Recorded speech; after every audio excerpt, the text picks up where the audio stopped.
ಎಲ್ಲರಿಗೂ ನಮಸ್ಕಾರ. ಅನುಪಮ ನಿರಂಜನ ಅವರ ಮಾಧವಿ ಕಥೆಯನ್ನು ಮುಂದುವರಿಸ್ತಾ ಇದ್ದೀನಿ. ಗಾಲವ ಧನ ಸಹಾಯವನ್ನು ಅಥವಾ ಅಶ್ವಗಳನ್ನು ಕೊಡು ಅಂತ ಹೇಳಿಬಿಟ್ಟು ಯಯಾತಿಯನ್ನು ಕೇಳಿದಾಗ ಅವನು ಯೋಚನೆ ಮಾಡ್ತಾನೆ. ಏಕೆಂದರೆ ಅವನಲ್ಲೂ ಕೂಡ ಬೊಕ್ಕಸ ಆಗಲೇ ಖಾಲಿ ಆಗಿರುತ್ತೆ. ಮತ್ತು ರಥ, ಸಿಂಹಾಸನ, ಪಲ್ಲಕ್ಕಿ ಇವು ಎಲ್ಲ ರಾಜರ ಹತ್ರನೂ ಇರುತ್ತೆ. ಇಂಥವನ್ನು ಅವ್ರಿಗೆ ಕೊಡೋಕ್ಕೆ ಸಾಧ್ಯ ಆಗೋದಿಲ್ಲ. ಯಾವುದಾದ್ರೂ ಒಂದು ಲೋಕೋತ್ತರವಾದ ವಸ್ತು ತನ್ನಲ್ಲಿದ್ದರೆ ಕೊಟ್ಬಿಡ್ಬೋದಾಗಿತ್ತು ಅಂತ ಕೂಡ ಅಂದ್ಕೊಳ್ತಾನೆ.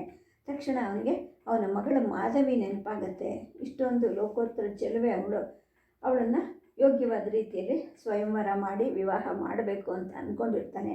ಆದರೆ ಬೊಕ್ಕಸ ಖಾಲಿ ಇರೋದರಿಂದ ಈಗ ಮತ್ತೆ ಒಂದು 3 ತಿಂಗಳಿಗೆ ಆ ಮದುವೆಯನ್ನು ಮುಂದೂಡಿರ್ತಾನೆ. ಅವಳನ್ನೇ ಯಾಕೆ ದಾನ ಮಾಡಬಾರ್ದು ಋಷಿಗೆ ಅಂತ ಅಂದ್ಕೊಳ್ತಾನೆ. ಆದರೆ ಯಾವುದೇ ಒಂದು ನಿರ್ಧಾರಕ್ಕೆ ಬರೋಕ್ಕೆ ಮುಂಚೆ ತನ್ನ ಹೆಂಡತಿಯಾದ ದೇವಯಾನಿಯನ್ನು ಕೇಳಬೇಕು ಅಂತ ಅಂದ್ಕೊಂಡು ಆ ಯಯಾತಿ ಏನು ಮಾಡ್ತಾನೆ, ಯೋಚನೆ ಮಾಡೋಕ್ಕೆ ಸ್ವಲ್ಪ ಅವಕಾಶ ಕೊಡಿ, ನಾಳೆ ಸಂಜೆ ಒಳಗೆ ನಿಮಗೆ ತಿಳಿಸ್ತೀನಿ ಅಂತೇಳಿ ಹೇಳ್ತಾನೆ. ರಾತ್ರಿ ಆಗತ್ತೆ. ಅಂತಃಪುರದಲ್ಲಿ ದೇವಯಾನಿ ಜೊತೆಗೆ ಯಯಾತಿ ತನಗೆ ಒದಗಿರೋ ಧರ್ಮ ಸಂಕಟದ ಬಗ್ಗೆ ಹೇಳ್ತಾನೆ.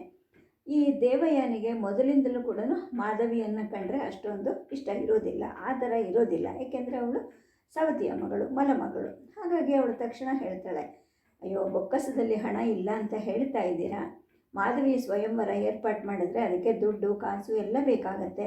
ಅದರ ಬದಲು ಮಾಧವಿಯನ್ನು ಈ ಮುನಿಗೆ ದಾನ ಮಾಡಿಬಿಟ್ರೆ ನಮ್ಮ ಧರ್ಮನೂ ಉಳಿಯುತ್ತೆ, ಸ್ವಯಂವರಕ್ಕೆ ಹೊಂದಿಸ್ಕೊಳ್ಬೇಕಾದ ದುಡ್ಡಿನ ಯೋಚನೆಯೂ ತಪ್ಪುತ್ತೆ ಅಂತೇಳಿ ಹೇಳ್ತಾಳೆ. ನಿನ್ನ ಬುದ್ಧಿ ಬಹಳ ಚುರುಕು ಅಂದ್ಬಿಟ್ಟು ದೇವಯಾನಿನ ಯಯಾತಿ ಹೊಗಳ್ತಾನೆ. ಜೊತೆಗೆ ದೇವಯಾನಿ ಹೇಳ್ತಾಳೆ, ಇನ್ನೊಂದು ಮಾತು, ನಿರ್ಧಾರ ತಗೊಂಡಿದ್ದು ನೀವೇ ಅಂಥೇಳಿ ಎಲ್ಲರಿಗೂ ನೀವು ಹೇಳಬೇಕು. ಏಕೆಂದರೆ ನಾಳೆ ದಿವಸ ಮಲತಾಯಿ ಮಾಧವಿಯನ್ನು ದಾನ ಮಾಡಿದ್ಲು ಅಂತ ಬೇರೆಯವರು ಆಡ್ಕೋಬಾರ್ದು, ನನಗೆ ಈ ಅಪವಾದ ಬರಬಾರ್ದು ಅಂತ ಎಚ್ಚರಿಸ್ತಾಳೆ. ಯಯಾತಿಗೆ ಅವಳ ಮಾತಿನಿಂದ ಸಂತೋಷ ಆಗುತ್ತೆ. ಏಕೆಂದರೆ ಅವನಿಗೂ ಕೂಡ ಮಾಧವಿಯನ್ನು ಕಂಡರೆ ಅಷ್ಟೊಂದು ಆದರ ಕೂಡ ಇರೋದಿಲ್ಲ, ಮಗಳು ಅನ್ನೋ ಮಮತೆ ಕೂಡ ಇರೋದಿಲ್ಲ. ಏಕೆಂದರೆ ಅವಳು ಗಂಡು ಮಗು ಅಲ್ಲ ಅಂತಕ್ಕಂಥ ಒಂದು ಸಡ್ಡೆ ಕೂಡ ಅವಳಲ್ಲಿ ಅವನು ಬೆಳೆಸ್ಕೊಂಡ್ಬಿಟ್ಟಿರ್ತಾನೆ. ಮರುದಿನ ಬೆಳಗ್ಗೆ ಆಗುತ್ತೆ. ರಾಜ್ಯಸಭೆ ಆದ ಬಳಿಕ ಯಯಾತಿ ಏನು ಮಾಡ್ತಾನೆ, ಮಂತ್ರಿ ಮತ್ತು ಸೇನಾಪತಿಗಳನ್ನು ಕೂಡಿಸ್ಕೊಂಡು ಮಂತ್ರಾಲೋಚನೆಗೆ ಪ್ರಾರಂಭ ಮಾಡ್ತಾನೆ. ಬೊಕ್ಕಸವನ್ನು ತುಂಬಬೇಕು ಅಂದರೆ ಪ್ರಜೆಗಳ ಮೇಲೆ ಹೊಸ ಕಪ್ಪವನ್ನು ಹಾಕಬೇಕು. ಅದು ಹೇಗೆ ಹಾಕಬೇಕು ಅಂತ ನಾವು ಯೋಚನೆ ಮಾಡಬೇಕು. ಜೊತೆಗೆ ನಮಗೆ ಆಶ್ರಿತರಾಗಿರುವಂತಹ ರಾಜರಿಂದ ಕಾಣಿಕೆಗಳನ್ನು ಕೂಡ ವಸೂಲು ಮಾಡಬೇಕು. ಇದು ಉಪಾಯವಾಗಿ ಮಾಡಬೇಕಾದ ಕೆಲಸ. ಇದ್ರ ಬಗ್ಗೆ ನೀವು ಕೂಡ ವಿವರವಾಗಿ ಯೋಚನೆ ಮಾಡಿ ನನಗೆ ಹೇಳಿ ಅಂತ ರಾಜ ಅಪ್ಪಣೆ ಮಾಡ್ತಾನೆ.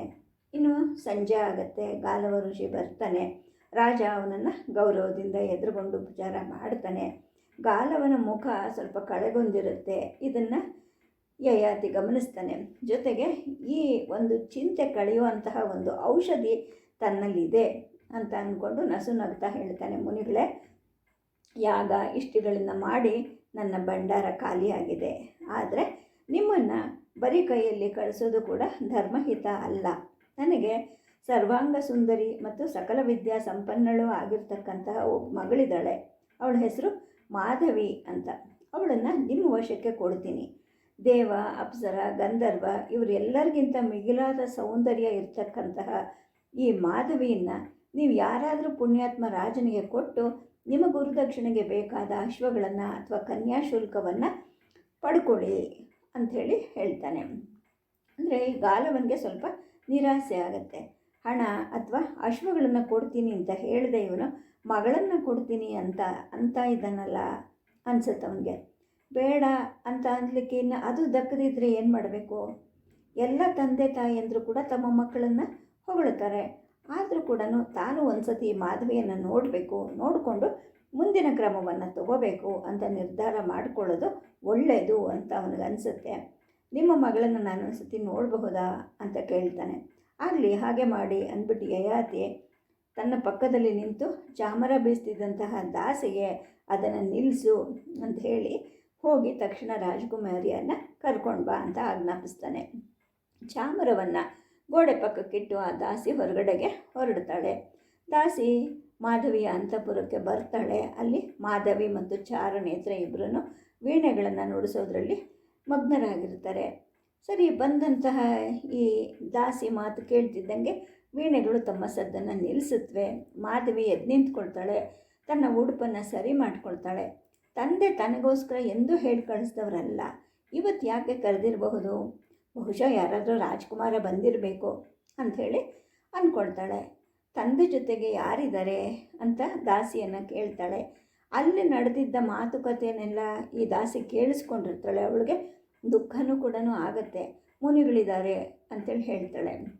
ಮಾಧವಿಗೆ ಈಗ ಸ್ವಲ್ಪ ನಿರಾಶೆ ಆಗತ್ತೆ. ಅಂದರೆ ಹಿಂದೆ ಯಾರಾದರೂ ಮುನಿಗಳು ಬಂದರೆ ತಂದೆ ಆಸ್ಥಾನಕ್ಕೆ ಬಂದಾಗೆಲ್ಲ ಆಶೀರ್ವಚನ ಸ್ವೀಕಾರ ಮಾಡಲಿಕ್ಕೆ ಮಹಾರಾಣಿ ದೇವಯಾನಿನ ಮಾತ್ರ ಅವನು ಕರೀತಾ ಇದ್ದ. ಆದರೆ ಈ ಸಲ ತನ್ನನ್ನು ಯಾಕೆ ಕರೆದಿದ್ದಾನೆ ತಂದೆ ಅಂಥೇಳಿ ಅಂದ್ಕೊಳ್ತಾಳೆ. ಆಗ ಅಲ್ಲೇ ಇದ್ದ ಅವ್ವೆ ಏನು ಮಾಡ್ತಾಳೆ, ಈ ಮಾಧವಿ ಅನುಮಾನಿಸ್ತಾ ಇರೋದನ್ನು ನೋಡಿ, ಮಗು ತಡ ಮಾಡಬೇಡಮ್ಮ, ಬೇಗ ಹೋಗು, ಋಷಿಗಳ ಆಶೀರ್ವಾದ ನಿನಗೆಷ್ಟಿದ್ರೂ ಸಾಲದು ಅಂತೇಳಿ ಹೇಳ್ತಾಳೆ. ಮಾಧವಿ ಹೊರಡ್ತಾಳೆ.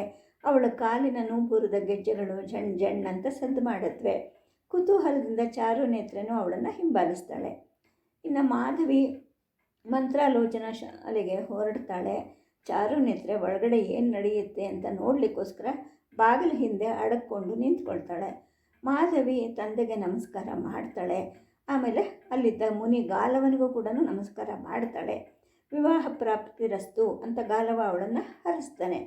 ಗಾಲವ ಅಲ್ಲಿವರೆಗೂ ಆಶ್ರಮದ ಕೆಲವು ಹೆಂಗಸರನ್ನು ಬಿಟ್ಟು ಬೇರೆಯವರನ್ನು ಯಾವತ್ತೂ ನೋಡಿರೋದೇ ಇಲ್ಲ. ಈಗ ಈ ಮಾಧವಿಯನ್ನು ಅಪಾದ ಮಸ್ತಕ ನೋಡಿದಾಗ ಅವನಿಗೆ ಕಣ್ಣು ಕಂಪಿಸುತ್ತೆ. ಇವಳ ಅಪ್ಸರೆನ ಅಥವಾ ದೇವಕನ್ನಿಕೆನ?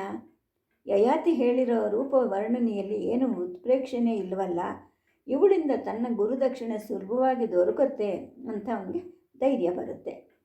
ಯಯಾತಿಗೆ ಮಾಧವಿ ಬಗ್ಗೆ ಯಾವುದೇ ಪ್ರೀತಿ ಆದರ ಭಾವನೆ ಯಾವುದೂ ಇರೋದಿಲ್ಲ.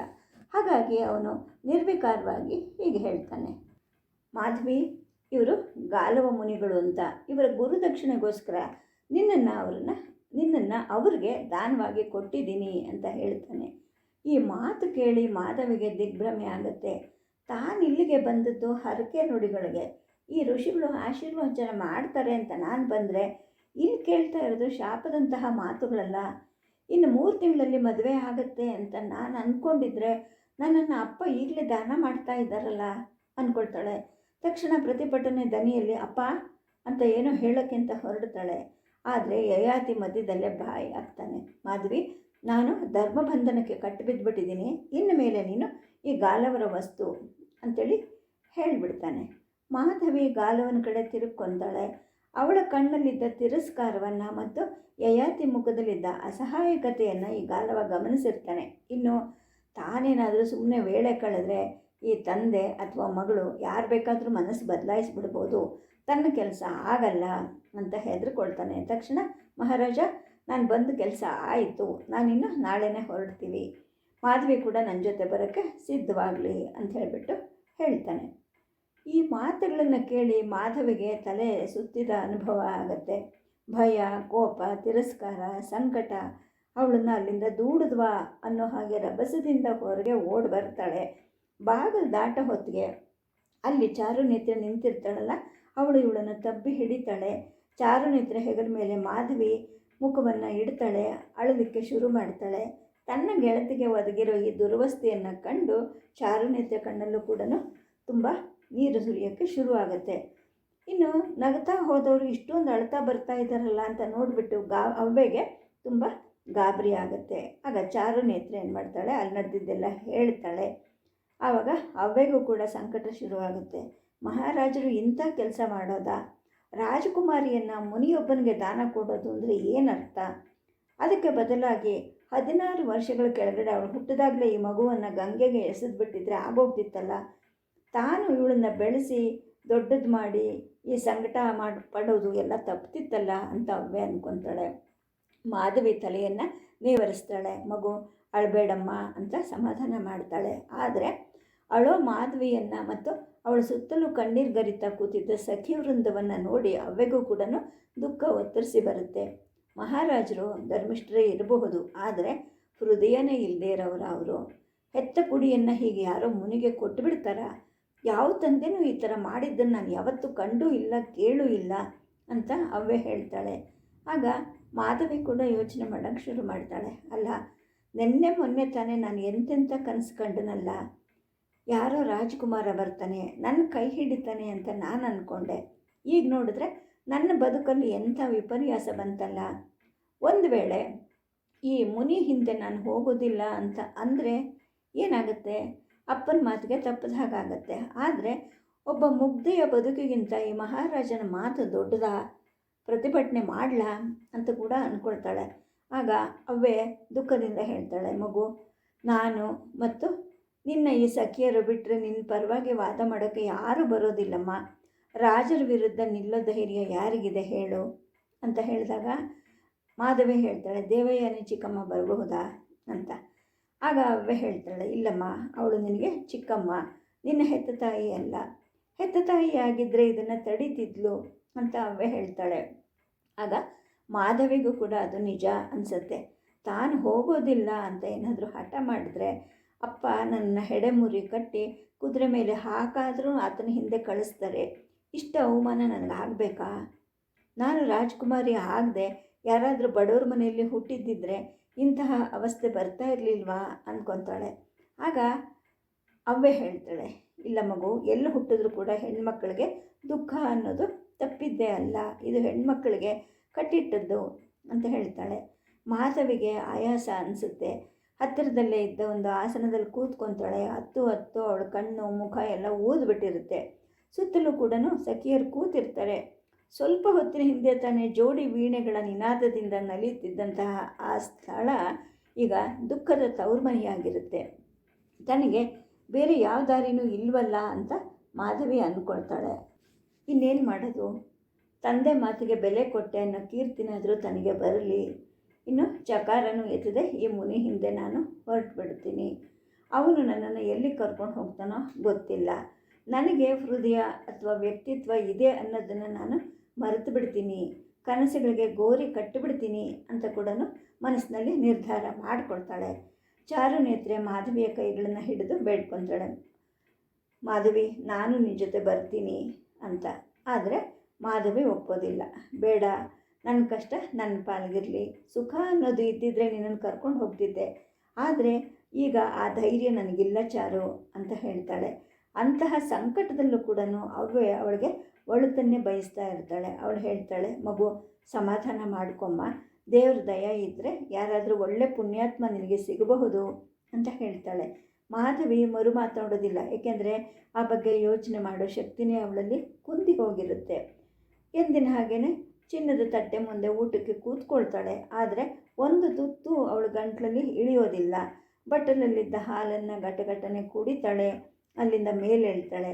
ಮಲಗಲಿಕ್ಕೆ ಹೊರಡ್ತಾಳೆ. ಆದರೆ ಮಲಗಕ್ಕೆ ಮುಂಚೆನೇ ಅವಳು ಹೇಳ್ತಾಳೆ, ಒಡವೆಗಳನ್ನೆಲ್ಲ ತೆಗೆದುಬಿಡು ಚಾರುನೇತ್ರ ಅಂತ. ಮುತ್ತಿನ ಬೈತಲೆ ಮಣಿ, ಮಾಣಿಕ್ಯದ ಕರ್ಣಕುಂಡಲ, ಕೊರಳಿನ ಪದಕ, ಮೇಖಲೆ, ನವರತ್ನದ ಕೈಗಡಗ, ಕಾಲಂದಿಗೆ ಇವನ್ನೆಲ್ಲ ತೆಗೆದು ಅಲ್ಲಿದ್ದ ಒಂದು ಪೀಠದ ಮೇಲೆ ಇಡ್ತಾಳೆ. ಚಾರುನೇತ್ರಿಗೆ ಕಣ್ಣು ತುಂಬ ನೀರು ತುಂಬ್ಕೊಂಡ್ಬಂದ್ಬಿಡುತ್ತೆ. ನಾನು ಈ ರಾಜ್ಕುಮಾರ್ಗೆ ಮಾಡೋ ಕೊನೆ ಸೇವನ ಇದು ಅಂತ ಅವಳಿಗೆ ಅನ್ನಿಸ್ಬಿಡುತ್ತೆ.